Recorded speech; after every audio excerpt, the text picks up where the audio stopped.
Who that family? Check out the Pro Shop. That's right, the Pro Shop is the platform stores where you can go and buy all the latest merch to support the platform. Available at the Pro Shops, we have dozens of hundreds of products available for you and your family. Unisex tees for men and women, hoodies and sweatshirts, tank tops, kids and baby items, long sleeve tees, mugs, pillows, wall art, bath bedding, face masks, phone cases, stickers, bags, fanny packs, socks, hats, and many other items. Please feel free to check out the Pro Shops. The link is in the description section below. And remember, it helps the platform continue to grow. Check out the Pro Shop and who that to.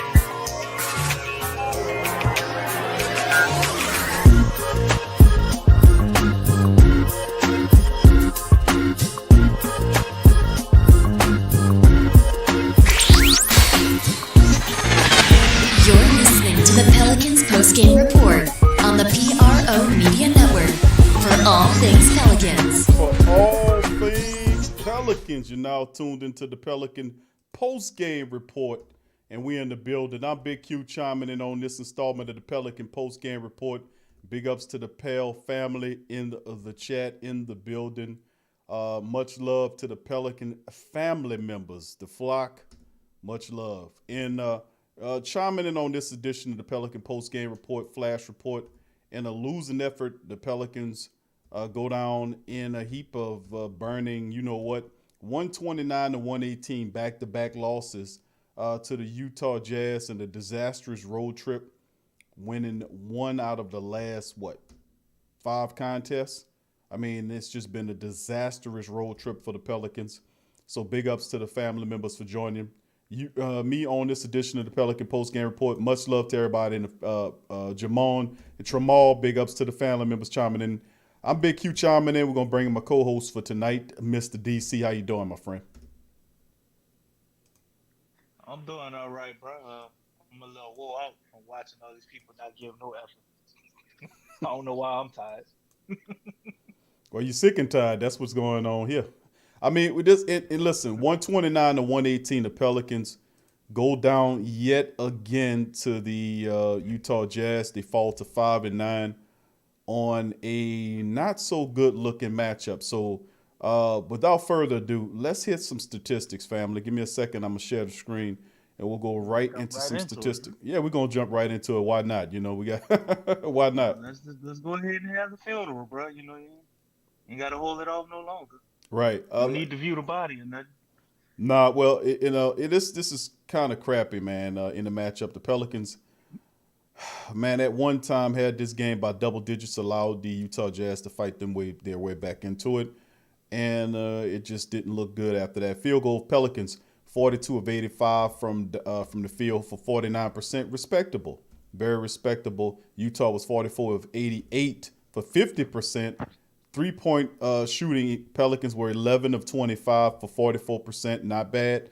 The Utah Jazz was 17 of 39 for 43.6% in the matchup. The Pelicans were able to get to the free throw line 30 times in the matchup, hitting 23 of the 30 for 77%. The Jazz went to the line 25 times, hit 24 of the 25 for 96%. That's what I'm talking about. But anyway, rebounds, Pelicans rebounded Utah 41 to 39 in a close affair. Tied up 27 to 27 with the assist steals, 9 to 8 blocks, 8 to 2 advantage Utah. Total turnovers, 18 turnovers by the Pelicans. Points off turnovers, 22 for the Pels. 15 turnovers by Utah, 21 points off of that one. Fast break, 16-15 advantage Pels. Pels even won in the paint battle, 54-48, but that's where it stopped in the matchup. Of course, largest lead Pelicans had was 16. in a matchup that was then eclipsed by Utah with the sharpshooting defense forcing the Pelicans into turnovers. Very undisciplined. Pelicans just didn't look good in the matchup, man. Let's hit the individual statistics, then we'll get some analysis as well. Zion Williamson, man, was the top guy once again for the Pelicans. He had 27 points for the Pels in the matchup. But you know, it's just 27 out of 34 minutes. He was 9 of 14, 8 of 10 from the free throw line. But he finished with 27 points and 3 rebounds, 23 points for Ingram in 33 minutes, 8 of 14 from the field, 4 of 6 from downtown, not bad. Finished with 23 points in the matchup. Double-digit scorer number 3, Lonzo Ball in 27 minutes. He finished with 14 points. 5 assists in the matchup, 6 of 15 from the field, 2 of 6 from downtown in the matchup. And then outside of that, no real big help. Steven Adams in 30 minutes, he had 8 points, 16 rebounds and hustle effort. He had 5 turnovers he committed. Bledsoe, 8 points, 28 minutes, 4 of 12 from the field, 0 of 3 from downtown. Just not a very, very good matchup. Not a very good day for Eric Bledsoe, 8 points and 6 rebounds. And, of course, the Pelicans bench, 11 points off the bench from J.J. Redick, 11 from NAW in 18 minutes. He was 3 of 7 from the field, 0 of 2 from downtown as well. So 7 from Hart in 25 minutes, 2 of 4. Yes, he was trying to get some stuff going. And then, of course, toward the back end of the third quarter, Stan Van Gundy was arguing the call. He was ejected, thrown out of the game for the entire back end of the third quarter and the fourth quarter. We had to go on without him. But I thought that might have provided a spark for the Pelicans to try to at least get going to make it an affair and play with a little pride because your coach was fighting for you and he got ejected. No such luck. They go down 129 to 118. DC, a lot to cover there. Feel free to attack where you please. Man, it's a crazy, crazy game, bro. Really up and down. Um, and if you just look at the first half, I mean, it was a game. You know, the first half, I was excited. I was like, okay, they can't play tonight. And then the second quarter, I wasn't too happy about. But I mean, we dropped 43 on them. Okay, they dropped 39 on us. You know what I'm saying? Okay, it's a fight. Then they came out of halftime, man. I don't know what the hell happened. It just looked discombobulated in the third, like they forgot to do everything to get them where they was at in the first quarter. I mean, they started taking these weird 3-point shots and just kind of playing from outside in. And the whole first half and then the first quarter, they kind of built their momentum from doing the opposite. They were playing inside out. Um, and it was crazy, man. I liked what I saw from Lonzo Ball early on. But then later, that same energy just kind of took over everybody, man. They went from making plays to get other teammates open and easier shots to trying to do too much. And they're taking difficult shots. And then here come Utah down to run a double little pick and roll or something. They're doing a bunch of motions and bam, a 3-pointer. All their points were easy, and we just had to work too hard for everything we got, man. Steven Adams, I don't know what was going on with him. This game, he kept turning the ball over, man. It's a little uncharacteristic of him. He's usually the one guy who touches the ball a lot, and he might not have a turnover at all. So he had 5 of them tonight. So I guess Rudy Gobert was giving them headaches, bro, and then these officials. Man, they had some ticky tack ass fouls they was calling. Rudy Gobert standing in the paint all goddamn game. And he never called a defensive three in the key. He's just standing back there waiting for Zion to drive in because he can't guard him head up. And Steven Adams can't shoot no three, man. We really could have used a stretch for this game, bro. They could have put somebody who could shoot threes at center, like Millie used to.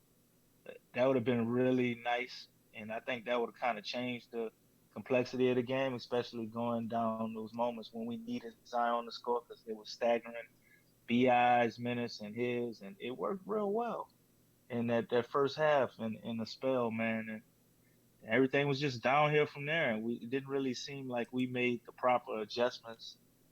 And Utah came out and it was ready, bro. They mashed the foot on the gas. So All respect to them. They obviously a better team, bro. 11-4. Shit, they up there with the Lakers and the Clippers for best record in the league. So I understand they dominated us twice, but Utah is a good team, man. I don't think they nothing to sneeze at. I think they're gonna piss somebody else off when they play them too. So wouldn't get too beat up about it, but this was very depressing and demoralizing to watch. We definitely gonna have to start thinking about changing some things up or making some more adjustments. Lonzo Ball's in trade talks now, so maybe that's a thing. But we definitely need some type of change or shake up, bro. Because unless we playing for the 1, 2, or 3 spot in the draft, because that's where we headed with uh with this type of play that I'm seeing tonight. Absolutely. I agree, man. It's they get a good start, man. They build up good leads, but they're not very good at maintaining those leads. And then you see a series of mistake after mistake after mistake after mistake, this defensive breakdown, stagnant offensive plays, poor circulation of the ball, people looking confused. It's it's a comedy of errors, and I can't understand it because it's like two teams I see that's out there playing. It's a team that's functioning, that's moving, that's flowing, that's building up the leads. They're attacking their adversaries, and then of course it's just so frustrating because you know that at some point in time this team is going to lose the lead and they're going to go down and then they're going to have to fight back. And then it's just the collapse, this total collapse that occurred. The weakest quarter for the Pelicans was the third, which they only put up 23 points in the matchup in the third quarter play. And of course, Utah took control of the second half, even to the point where the Pelicans just lost their heads. He lost their cool. Stan Van Gundy, he went off as well. And it's just it was just terrible. We're facing, and we're getting to the part right now. The Pelicans have played at this point 14 games so far. 14 games. They're 5-9, and it's hard to tell because you try to find some type of uh, I want to say some type of barometer, of what the team is, what it looks like. What kind of team is this? It's tough to get a gauge because they're losing to the good teams and they're losing to teams that they shouldn't lose to, and it's just hard to gauge, and say, okay, the Hornets matchup should have been a medicine game. You should have took that medicine, and that would have made you better. The OKC game should have been a medicine Right. game, but you lost that game. So if you lose in games like that to teams that are not even playoff teams, you know, what are you going to look like against the Clippers, the Lakers? What are you going to look like against, teams like Utah at back-to-back matchups? Utah always brings it when it comes down to playing the Pelicans. They always do. And they did it again. They took this game by force. And what stood out for me to me about this matchup with Utah is that they had so many three-point shooters. I mean, stretch fours. You had guys that played the three position, just knocking balls down. And I mean, uncontested threes, contested threes. It didn't make a hell of beans. If they were putting it up, it was going down. And of course, they're one of the top teams, the top team in the NBA in shooting that three and knocking that three down. And it proved in back-to-back matchups against the Pelicans, man. I mean, my goodness. But keep going over that. It's like beating a dead horse. DC, listen, I got to say that if you are David Griffin, you got to be looking at the Pelicans and saying, you know what, we got to do something about this right now. We got to do something about this. Uh, we don't have enough shooters here, and this team is, I can see the good in it, but we need to accentuate some more talent here. And you see all the trades that's going on. You see, of course, Cleveland traded Porter to the Houston Rockets, so they got a real talented player in that mold. And also the Rockets were involved in sending Harden up there to the Nets. So you see teams moving around and getting in position to build forward. The Pelicans got to get busy, man. Whether that's in the trade market or whether that's picking up free agents or guys that can accentuate this team. We need to get some more help here ASAP. And it's just that's a part of the analysis. I mean, they're falling, man, and falling fast. And you don't want to let them get too far down. They got the Timberwolves coming up. And listen, I don't know who this team could beat. I don't know if obviously they can't compete with And we can't beat the for Timberwolves. you can't. Damn, bro. I mean, you couldn't beat the Timberwolves are actually better in my opinion than the Thunder are, but you couldn't beat the Thunder. You couldn't beat the Hornets.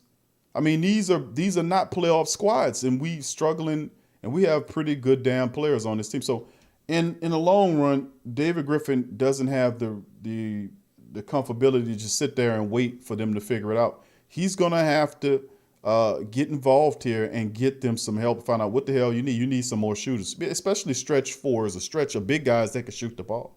Look what Utah was doing to the Pelicans, man. Seriously. Look what they were Man, doing. They were lighting Niang and Joe Ingles, who looks like a math teacher. I mean, these guys were shooting the ball. Bogdanovich too. Bogdanovich. I mean, my goodness, you got Conley got involved. Donovan Mitchell got involved. Royce O'Neal got involved. I mean, these guys was just splashing threes, contested and uncontested, in the Pelicans' face.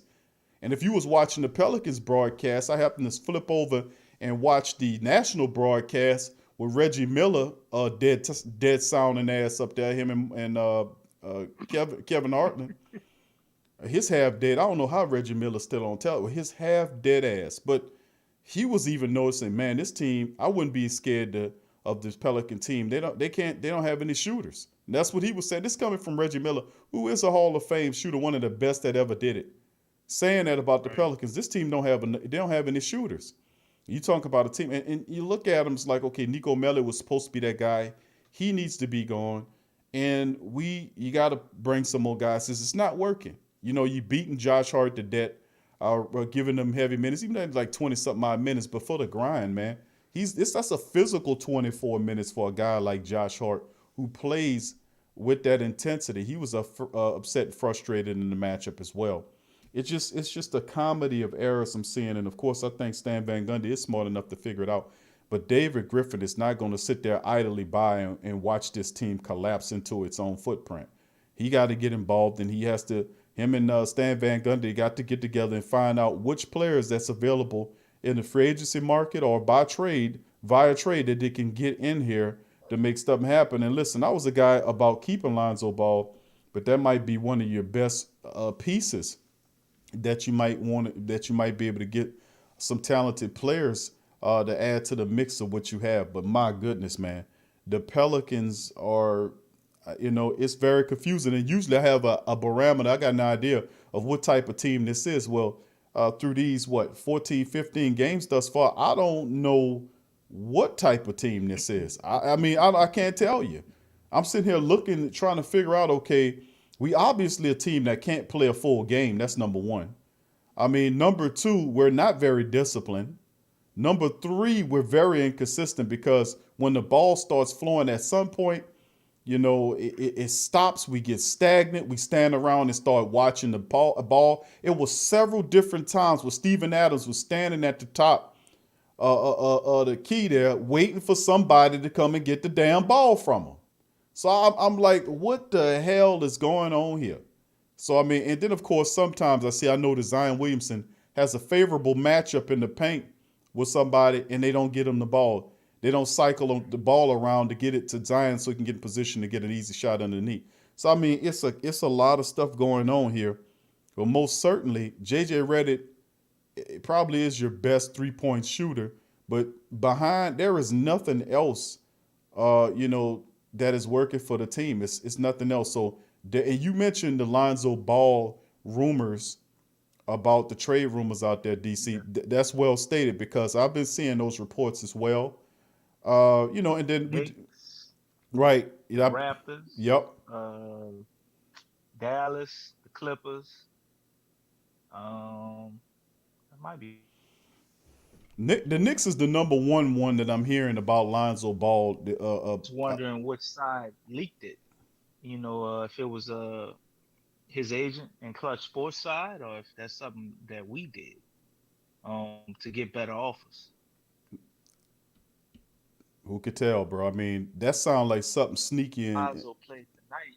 It's obvious that he's either all the way in one direction or the other, because they got these trade rumors going on. And he came out from the opening tip hella aggressive. hella aggressive. So I don't know if he is embracing being traded or if he was trying to play that hard because he actually wants to stay here. But he ain't on the fence about it. From what I saw from his action and his body language and everything tonight. So maybe he wants to leave. Maybe this is a clutch sports job. I mean, it wouldn't catch us off guard. I mean, the whole thing with AD happened. Y'all saw how weird that was. I mean, Lonzo, his knees and all of this, and he has to miss some games, and NAW does what he does, and now all of a sudden he's in trade talks. I don't think it's a coincidence. So, there's definitely something to that. Where there's smoke, there's fire, right? But what I'm trying to Right. figure out is what the hell are we gonna get, and that'll let me know the direction the Pelicans are looking to go. I thought with bringing Steven Adams in, we were all in about winning this year. But when you understand and the price we got Steven Adams for and what he is, I mean, look at a guy like Rudy Gobert. Steven Adams is not Rudy Gobert, but he's not too far under him. Far as they're the same type of player in a way. Steven Adams probably has a little better IQ offensively and is not as good defensively. But we getting him for $17 million. I don't know what the hell the Jazz paying for Rudy Gobert, but I know it's up there. It's in the nosebleeds. So maybe we got that guy trying to build pieces and stockpile assets, man. Maybe we go after Bill, not with Ball, but with a bunch of picks. After we get Ball out of here, ain't no telling. We got a lot of directions we can go in. But what I would like to see the Pelicans do, if they gonna move Lonzo, we need a 3 and D guy at least, or a stretch four. We need a 3 and D guy or a stretch four because Lonzo is a hell of a defender. So losing him, I think we're gonna miss that. But if we play Kiera, I think we can make up for his facilitation if we actually start giving the rookie a lot of minutes. Maybe move NAW up to the starting lineup and those minutes that NAW was getting go to Kiera. Or better scenario, I know a lot of people wouldn't be fond of is we actually start Kiera.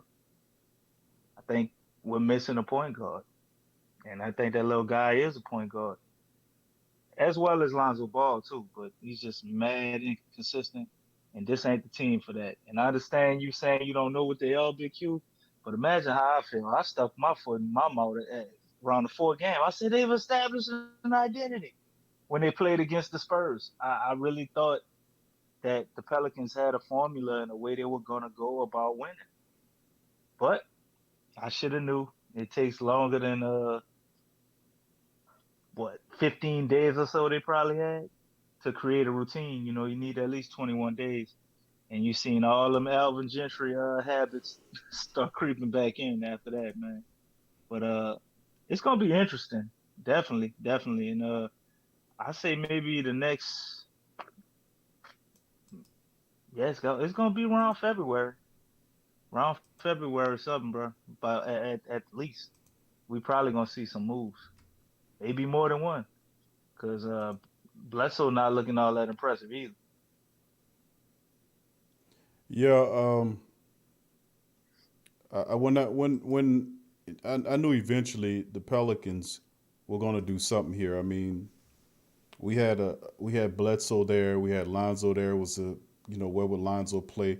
A lot of people saying he could play off the ball. His shooting has gotten better. That's not the most optimal way, based upon the time that you've seen him play in college and times you've seen him. You've seen a lot of success from Lonzo, but to me, there are some talented players out there that the Pelicans can look at and trade. But most certainly, I do like if Lonzo's got to be the guy. If you're looking at either Alonzo Ball or a Bledsoe, people gonna look at Lonzo Ball because he has a higher ceiling than what Bledsoe does, and of course, people not they don't like that contract, Bledsoe's money. But if you do put Bledsoe in the lineup with NAW at the off guard position, he does provide scoring and size and intensity. At least he attacks the paint. He went at Rudy Gobert fearlessly. I got to give him heart points. A few of it was, not very intelligent shot selection in that place, but I got to give him credit for being a guy with heart to attack Gobert like that, to go at him.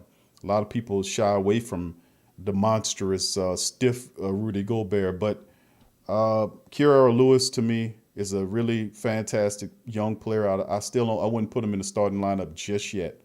I don't think he's ready for that. But off the bench, I still say the Pelicans need help off that bench from them bigs. They need Jackson Hayes is getting a lot better. He's getting better. And those three young first round draft picks, Zion Williamson, NAW, and Jackson Hayes are so very important to the success of this team. And I can see Jackson slowly but surely rounding into shape. He had a really good effort matchup in there battling with Rudy Gobert, in there jumping and, doing what he had to do. He was, throwing his body around, blocking shots, doing what he needed to do. Oh my goodness. But they need some more help, and they need some guys maybe via trade, definitely via trade, and possibly finding some diamonds in the rough on the free agency market, because they most certainly don't have enough. They don't have enough shooting right now. The defense is not where it needs to be, not for the full length of the game. It's still a half a game playing. That's why we lose in these games. You can't play half a game and beat these teams. These teams are good. I mean, even when we did that with OKC, we did that with the Charlotte Hornets.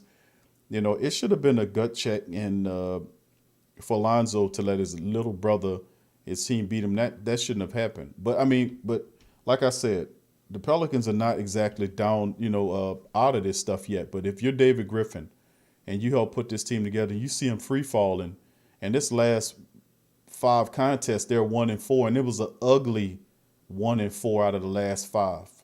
It was it's ugly. It's ugly, and then you come back home. So, like I said, watching the Pelicans, I don't know who they can beat, what their identity is, because they're not consistent at anything. They're not consistent at offense. When the ball moves and they're circulating the ball and people are moving around and BI is getting the ball and he starts getting going and he starts dishing, they're fantastic. But they can never truly maintain that. Then there's the defense. You see them moving around, shot blocking, transition defense. They get to going high fives, and then all of a sudden they're stagnant. So, I mean, it's just a bad mix. We need some more. We're gonna have to. I gotta call we gotta call the cavalry. We need some more. We need some more guys. We need some more bigs that can hustle. We need some more bigs that can shoot. And I don't know exactly what we have off the bench, because Najee Marshall, he's a big. A small forward, a hustle guy, but He definitely ain't shy. He ain't shy at no, all. he's not. And it's a shame, because I don't see enough of Najee Marshall on the floor. 3 minutes here, 3 minutes there in a shitty time of the game. It's not enough to gauge what a guy like Najee Marshall can do. Kira needs more minutes. He deserves that. You got to get Kira more minutes, because of how the pace is so frantic. He's a young point guard that is a freaking blur. You got to get a guy like that on the court. He'll attack the cup. We got to get him going in some kind of way. You got to get that. You got to make that happen. You got to get Kira involved in the bench That's why I rotation. was saying. I don't know about start. I don't know about starting, because I saying, don't think he has enough experience for that right now. well, But eventually down the line, I'm with you on that, though. you don't think this is the best time for him to get experience? No, because right now they need Why not in a starting capacity. DC. What I'm saying is up his minutes off the bench, because the reality is he helps. Yeah. I mean, You see what I'm saying? He helps the pace off the bench, because your pace off the bench is jack shit. I mean, you need him. He's a guy that gets points very easily. We talked about scoring hard versus scoring easily. Kira Lewis is a guy that scores very easily, because he can get to the cup at will. Very few people can stand in front of Kira when he's a blur. It's tough to stand in front of that guy. So to have him, he has an attack dog mentality. He can also shoot the long ball. So getting him involved will definitely help all those other guys, but that's just the part. We still need to find a big, and I don't know what the hell is up with why he won't play Wenyen Gabriel. I mean, Gabriel It's been about 4 games now, 4 or 5 games since he's been back, and he still don't know enough to play. Well, what the hell is the problem with the rest of them? If that's the case, come on. I mean, it's I just think he this. might still be hurt, bro. Whatever it is, DC, you gotta call you gotta call the cavalry, bro. You gotta get there. You gotta blow the horn, sound the bugle, and call some extra reinforcements over the hill. That's what you need. Was going on. You need to get some more troops in there because number one, the Pelicans are falling and they're failing fast, and the coach is not trusting enough of the guys that we don't know to see what you got. He's piling the minutes up, and he's gotten a lot better, just a little bit better in his moments of doing stuff off the bench with the players and mixing minutes and adding this, that, and the third. But Nico Melli doesn't need to be on this team anymore. He doesn't need to be on this team no more. And of course, there's going to be Lonzo Ball. It's going to be Lonzo Ball issues and questions because he's the most attractive piece that we're willing to part with. The Pelicans, we know the Pelicans are not going to pay Lonzo to stay here. We know that. But ultimately, if they trade him, they can get a ceiling player and perhaps another player that can complement the bench. And like I said, man, they got to do something. They got to do something because this is not working. This is most certainly not working. But anyway, Nah, DC, go it ahead, my ain't friend. working, bro. But I was saying maybe start Kiara. You start looking at NAW, bro. We just go young. Like my thing is this, It's not and time why for I'm that saying though. start. Wait. And obviously, if you're gonna start him, you're gonna strategically up his minutes first before you just start him. I'm not saying you just throw him out the cold, but you wanna you wanna see what you got with these young guys, so you know what you need to go get.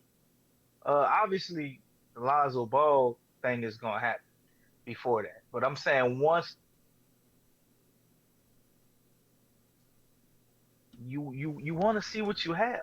So it's like we're in the position we're in right now because we've acquired talent. The team may not have a lot of shooters, I agree, but we do have talent. We're a talented team. Now the way we're optimizing that talent and making it all fit is all jacked up. You know what I'm saying? We're not meshing. We not we're not optimizing what everybody does best. But I think the main problem with that is because we don't know what we have. And I'm speaking from our coaching staff. You got to understand, Van Gundy just came here. They didn't have a training camp. It's a whole new coaching staff. There wasn't a lot of turnover other than Fred Vincent from the last staff. So it's no continuity from what they were already doing. So it's like starting all over. If you're gonna look to go trade and get this one and that one, well, we need to at least see what the hell we got. Uh, the writing's kind of on the wall with Lonzo. We know something gonna happen with that. Hopefully, we get back the right piece, get back a hell of a draft pick or something. But after that, I don't think that's it. Like we're still gonna need to make more moves. So my thing would be figuring out what you got in the young guys without throwing away the season. I understand your point and what you're saying, but the best facilitator we'll have on the team if we get rid of Lonzo Ball is Kiara Lewis. So it makes no sense to me that he doesn't get his minutes up the real high. And what better way than work him into a starting rotation and have him come out early because we know the way Van Gundy does his rotations, he's going to stagger minutes. Pull him out early when you still got the starters out there, and then bring him in when you bring in that whole bench shoot and bring him back in. He can be the first guy to come in off the bench. He needs to get experience and he needs to see top level talent, and he's gonna make some mistakes, and that's fine. And I think the best way to mitigate that or to minimize those mistakes, there's only two ways. Obviously, your way or my way. My way is to play him with the best possible lineup, so he has a lot of talent around him, and he can take easy shots, make easy decisions. And your way would be to play him against the worst possible talent on the other team. So either way can kind of work, but I feel like putting him in a starting lineup, uh, possibly NAW too, and you see what you got. Will these guys work together? Will all this work with Zion and Brandon Ingram? Will this work with Zion, Brandon Ingram, and Steven Adams? Can they consistently shoot? and you know what you have at least. I mean, it only takes about maybe 10 to 15 games, and you kind of gonna have an idea. You know what I'm saying? Then you can figure out the rest of the pieces and what you need and how you need to put everybody together. I think this is where I think we're contending, but I don't know, man. Maybe we were pretending to contend the whole time. Maybe the players are supposed to think they're contending, but management is doing what they're doing because they're just trying to make sense of all of this talent, stockpile draft picks, and set themselves up for the next draft. I mean, the next draft is supposed to be way, way better, supposedly, than this last one. But I mean, they kind of say shit like that every year, but you get the point. So maybe we are building for the sustainable future. And I noticed with everything going on right now, it ain't all exciting. I don't hear David Griffin saying shit. And that's so unlike David Griffin. He ain't He saying a run nothing. he a running faucet if So, you so what's going on, Q? He's not saying he anything. he working behind Last it. time he was talking his ass off. He quiet as I a ain't church saying mouse nothing. now. He try well. I mean, And that because tells me that he in the lab, bro. He in the lab trying to put exactly, some things together. Oh, he exactly. already know what he want things to be, and it's not a favorable outcome. So he don't it don't make no sense for him to get behind the mic when he know they're gonna be losing, and he designed it that way. We called this last year with Elvin Gentry. Elvin Gentry did a lot of messed up things, but it was clear to me that they wanted him to be a scapegoat for last season. They wanted that to go like that for whatever reason. It was obvious to me. Well, I mean, I agree with you on that premise about not hearing from uh, from David Griffin. He's definitely looking over the way looking over the trade market and to see what they need, and see if they can make trades to bring talent onto this team. This is not we not, and listen, this is not blow the team up this late in this and say, well, if we keep them together, can they play through it? I mean, there it's a major thing that's here. They're not able consistently to beat bad teams or good teams. I mean, it's just it's really fascinating to see that they play half the game most of the time. The majority of the contests that they're losing, they'll be in these games. Matter of fact, they'll be beating these teams by double digits and then outrightly collapse and then allow the teams to come back in the game. They'll start turning the ball over. Then they'll have another slight push to make the game close again. In some cases, they'll even get a smaller lead and then lose that lead. I mean, and it's just a series of things that are ridiculous, from the turnovers to the fact that we still need to hit a higher clip on our free throws. You know, uh, it takes something, man. It takes a lot. We still could play for the playoffs, but something has to turn around right now. You can't let this just play out like what it is, because they're trending in the wrong direction. It's like losing tonight and you lost like this. This is not like the energy and the feeling that I get from watching them lose, like they lost to the Utah Jazz the way they did, where they were absolutely shot out the gym. They could not compete. The previous matchup against Utah, they were just decimated. They were inundated by a 3-point barrage from Utah that was ridiculous. In this matchup, they shot a lot better in this matchup, but still in all, they still got outshot by 6 3-pointers in this matchup. So I mean, Right. the truth be told, they definitely need some more shooters on his team, and of course the stretch four off the bench would help out, and we need to retool just a smidgen. We need to retool the smidgen. I think we've been said that we have too many guards that do the same stuff. We need to move one of these guys or a couple of these guys. However, we need to move some of these guys. Move one guy out, bring somebody in that can complement the team better. And when we looking for picks and all that kind of old mess, we got enough goddamn picks. We need players right now that it can pack the bottom line, and that's winning, turning this thing around and helping out. So these hard shots that we have to take, when Brandon Ingram falling away doing Tracy McGrady style shots to hit baskets as opposed to simple. I mean, it's a lot to be said there. But anyway, I can't blame all that on no, ain't no blame on Bi. That's not blaming, a but lot I'm of those talking about his possessions, shot at least selection. tonight. No, when he gets the ball. Well, I mean, when he get the ball, because the teammates know he's not gonna see him or something, they don't do nothing. Like everybody kind of is stagnant when he has the ball. A lot of times, he hits Steven Adams with some passes. Sometimes it seems like every time he hit him, he's like he don't be expecting it. Keep his Right. hands on it though and finishes. But uh, tonight, Brandon Ingram, he started off amazing, man. He was playing a hell of a game. I really thought Bi was about to drop 40. Hmm. I thought and then the second quarter happened, and Donovan Mitchell was hot from the beginning. It's like, man, these dudes about to duel it out again. And I don't know what the hell happened after at halftime, man. I understand. Bi to me looks like he tries to blend, ISO ball, and he's understanding that isolation ball isn't always good for the team. Then he tries to be the team guy and make the right plays, and he's still figuring out that balance. But man, he had it going tonight, and he took maybe like two or three back-to-back shots coming out the second half, and he missed all of them. And after that, he was just kind of like not aggressive no more, Right. in my opinion, for his scoring. I mean, he had 20 points at the half. He finished the game with 23 points. That's crazy. You know what I'm saying? And me personally, and Bi how hot he was, I wouldn't even took him out the game, Q. He would have rolled that hot hand until you start missing, player. Show me you tired. Shoot one of them shots and come up short. Because we would needed every goddamn basket we could have got from Bi to beat this team, man.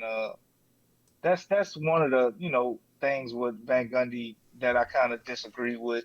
But I mean, I understand. You players got to get rest, but sometimes Rest as when well you as got points.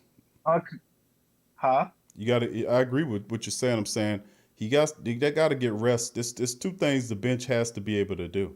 If your starters being able to accumulate a lead, the bench has to protect the lead until the starters come back in the Our game. bench played good. And also the Our bench, bench played real good they tonight, man. I mean, as uh, far as the energy,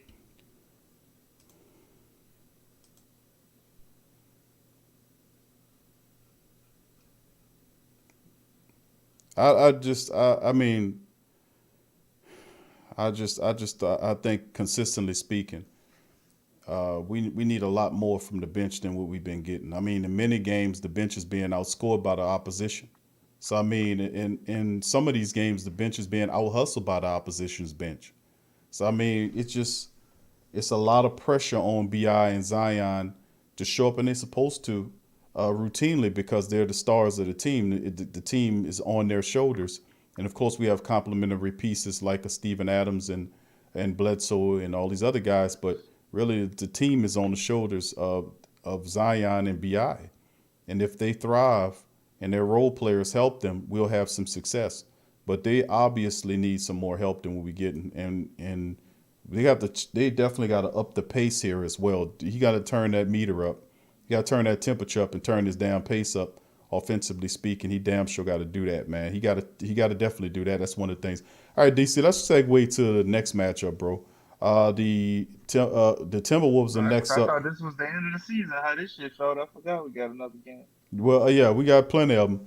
We got another matchup coming up on Saturday at 7 p.m. Central Time. We're going up. The Pelicans traveling up to Minnesota to take on the Timberwolves. The Timberwolves are currently 3-10 right now and 2-5 at home. They're not a very good team, and of course you'll deal with guys like Russell, who's averaging about 21.4 points per contest. He's their top guy.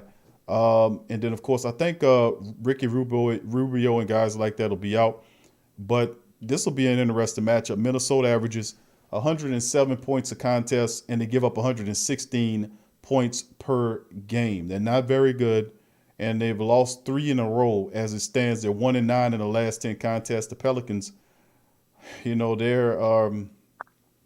ain't exactly making stuff smell good anyway. But this is what I would call a medicine game for the Pelicans, meaning they go up there and beat the Timberwolves, and then finally that that road schedule is over with. That ugly, hideous road, trip that we had when we was, it's over with. They'll be able to come home for a stretch of games and hopefully use the Minnesota win as a bouncing or springboard to be able to get on the right side of things, hopefully. But 3-10, this is just what the Pelicans need, a struggling ass team to beat, so they can build some confidence, come back home and build upon some wins.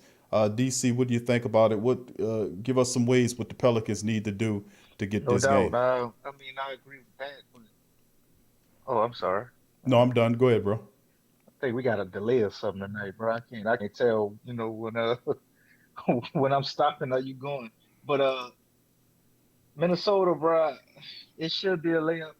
But with this team and the way things are, I don't know, Q. I want to say they're gonna beat Minnesota. I actually certainly believe they will. But if they lost, it's not like I'd be surprised. But the thing is, and we talked about it tonight, and we've had the same problem all last year. And when you think about it, I understand it in a way because what we only played maybe what 50 games last year. You know what I'm saying? Hmm. We barely even had a whole season with the guys that remained from last year on this team, and we added new guys. So Right. it's a constant transition, but we can never play a full game, in my opinion. Even games when we win, it's like we've always had a quarter where we just completely dropped the ball. You know what I'm saying? Not that you didn't play, your best or you just was lights out every quarter. That ain't gonna happen. You get a few magical games like that sometimes, but we we always have a quarter or two where we just almost like we take our foot off the gas or something. Or Right. I don't know if we're tired. I don't know if we're overwhelmed with concepts or what we're trying to do and thinking too much. I don't know what it is, but I know I see it every goddamn night. And until they can uh consistently just play with that same fire and intensity we saw them play with in the first quarter, I don't know what the hell happened in the first quarter. They came out, it was like they knew what they were doing. They just had no type of hesitation about them. If we can see that against Minnesota, man, obviously we gonna blow them out the water, bro. But I think they missing Carl Anthony Towns. They got D'Angelo Russell, the little rookie, what's his name, Ant-Man. Right. He does this thing from time to time. He did had a few little highlights this year. Uh, Outside of that, I mean, what else do they really have? I'm not really familiar with the Timberwolves, but they ain't got nothing that's gonna scare me. But if a team comes and they play with unity, energy, and effort, and you're not, then you're probably gonna lose that game. And that's just the bottom line of it, bro. So uh I don't know when we just gonna get tired of losing. Losing to me is a mentality of we're gonna get it tomorrow or we're gonna do better later. When you just get fed up with that, man, you refuse to lose. And you cannot win a game but still not lose if that makes any sense. If you gave your everything and it just wasn't enough, then it is what it is. You got to get better. But a lot of times I just don't feel like we giving out everything. Our team isn't lazy, they don't quit, but I just feel like we're not giving out everything every time we go out on the floor, man. And it's a young team, so I guess they still got to learn how to do that. Guess that's the difference between being young and being a vet. Yeah. Right now, Carl Anthony is out, and so is Willie Hernan Gomez's brother, who does start for them. Juan Hernan Gomez, he's also out. Josh Okogie is also doubtful for the matchup, but you have Malik Beasley, Anthony Edwards, Mm. the rookie that you talked about. D'Angelo Russell is the guy, and Ricky Rubio is also listed as out for this matchup. So the Pelicans are getting a team that is struggling, that is beat up, that is 3-2. They fifth in the Northwest Division, and they're exactly what I call medicine for the Pelicans. That's exactly what the hell this team is. They are medicine for the Pelicans, and if the Pelicans do not beat the Timberwolves without Karl Anthony Towns, without most of their starters, and they just have D'Angelo Russell there and the rookie off the bench and all these guys. If they can't beat this struggling Minnesota team, I don't know what to say. This should be a win. The Pelicans should go up there to Minnesota, beat that team, and then that'll end this horrible road trip. Pelicans can come back home and stand up and start putting some wins back to back and get a streak going on up in here, and then we'll go forward on that. But yeah, a lot of the winning to kill a lot of the rumors. But when you're losing and the way you're losing these contests, you're gonna hear rumors furling around all kind of ways. Because if you don't hear David Griffin talking, if you don't hear him in the press somewhere talking, he's somewhere behind the stage looking over to see what he need to do to make this team competitive, man, and to the point where they win. Because they put a lot into this team to be a winning team, and to see that they need more shooters and more bigs off the bench that can help, we might have to shake a leg and get something going on here. So I say I'm gonna go. I ain't gonna say it out on a limb, because this supposed to be 1+1. 1+1 is 2. The Pelicans should be able to beat this Minnesota team. I say the Pelicans beat the Timberwolves in this horrible, hideous, ridiculous road trip that we went on. Come back home for some home cooking and dig in the sand one game at a time, and play your heart out every night.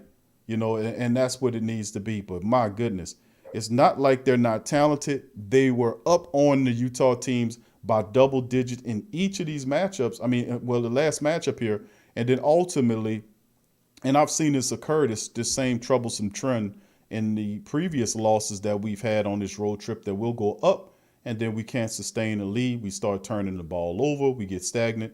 And that is something that they have to fix. So I guess that is a positive, that we can build leads. The other reason, we have to study the film and find out what we need to do to retain them. Opening up the bench, creating some, doing different things. There's some adjustments that we can make to fix this stuff, even if that involves signing free agents to come on the team, or guys via trade, whatever it takes. So with that being said, we're going to end the stream on that note. DC, you got any final thoughts to say before we end the stream? Um, I just want to say nothing because that's what I saw tonight, man. It's very disheartening, unenergetic towards the end of the game, and took a lot out of me, to be honest, bro. And, I'm tired as hell, man. I'm done with the Pelicans for the night. I can't wait for Saturday to see what they do against Minnesota. Feel like it's like one of them games where you're playing your little brother. You're supposed to win, but man, if we lose, bro, this would be worse than show. If we lose this, Yeah, that but you can't do that. We can't lose to Minnesota. We got to beat them, nah, DC. we gotta beat them, bro. But I think they're gonna go ahead and pull it out, bro, and kind of turn things around for us. So I'm really looking forward to that, man. Ready to move on to the next game, bro. So I can forget about this travesty I saw tonight. You and And me. the last time. That's what it is. You know what? We played the same damn team twice, so it's just like one big long ass whoop. It's confusing. That's exactly what it is too. And they shot you out the gym the same way they did you in the Both matchup a times. couple of days ago. Yeah, they did the same game plan. To you, you just scored a few more points. Right. So yeah, man. Let's let's fuck them up. I can't even sound convincing, We'll but I be think they're gonna do it. yes. I think they're gonna do it, bro. Yeah, we'll definitely beat the Minnesota Timberwolves. That game is for Saturday. Family members at 7 Saturday Minnesota matchup. Of course, the Pelican post game report will be recapping that matchup when it's over with, and we'll be having a victorious Pelican post game report, as the Pelicans will have snapped this streak here of these two pathetic losses and this terrible road trip that we went under. And may we get back to winning using that Minnesota contest, and then of course the 6 home games or whatever it is that we have, that we can start building on one win at a time. My goodness. With that being said, we're going to end the stream on that. I'd like to thank all of the family members for chiming in the Pel chat. Much love to all you guys. Thank y'all for being here with us early in the morning. This is great. And I'm a numbers guy, and I'm looking at the time, and it's 111. So it's 111, and you look that up, see what that angel number say, DC. But anyway, big ups to the rest of the family members. Thank y'all for chiming in on this installment of the show. Please hit the like button. If you aren't a subscriber, smash upon the subscribe button and join the realest show. Talk about the New Orleans Pelicans. It's the Pelican Postgame Report. I'm Big Q. He's DC. Appreciate you stopping by, DC. I'll talk to you later, my brother. Appreciate you too, man. Glad to be here. And let's flock them up, DC. Don't flock with us. Tell Let's them. flock them up. Yeah, don't flock with us. I like that.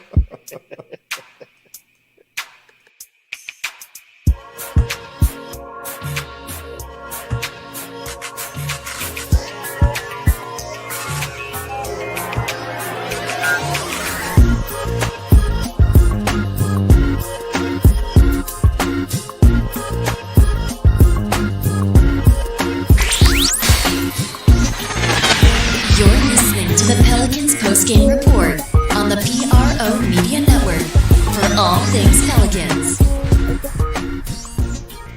Who that family? Check out the Pro Shop. That's right, the Pro Shop is the platform stores where you can go and buy all the latest merch to support the platform. Available at the Pro Shops, we have dozens of hundreds of products available for you and your family. Unisex tees for men and women, hoodies and sweatshirts, tank tops, kids and baby items, long sleeve tees, mugs, pillows, wall art, bath bedding, face masks, phone cases, stickers, bags, fanny packs, socks, hats, and many other items. Please feel free to check out the Pro Shops. The link is in the description section below. And remember, it helps the platform continue to grow. Check out the Pro Shop and who that too.